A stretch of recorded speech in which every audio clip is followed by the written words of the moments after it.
he would have to, again, try to make clear that the United States has to take care of its own security issues, but also understands how those security issues don't fundamentally come from the Muslim world.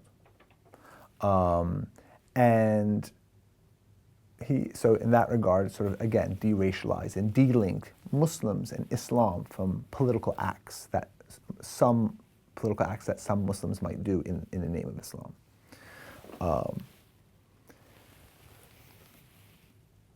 It's hard for anyone to give advice to Donald Trump about the Muslim issue because he's dug himself in such a hole. His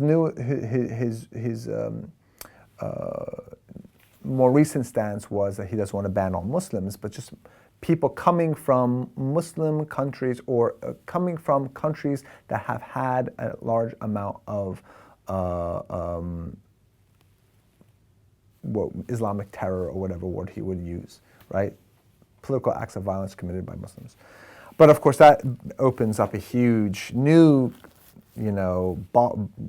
barrel of worms, which is, France, Belgium, the attacks in Brussels and in Paris were actually created or done by French and Belgian citizens. So do you prevent all French and Belgians? Of course not. Well, does that mean you prevent French and Belgians with Muslim names to coming in, right? It becomes, again, further racialized. So he's dug himself in such a hole that he would have to definitely sort of remediate that and think through more soundly and objectively what security should look like without disparaging a whole religion. Many of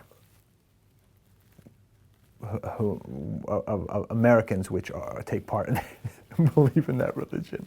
So it's a little more challenging to help him get out of the hole he's dug.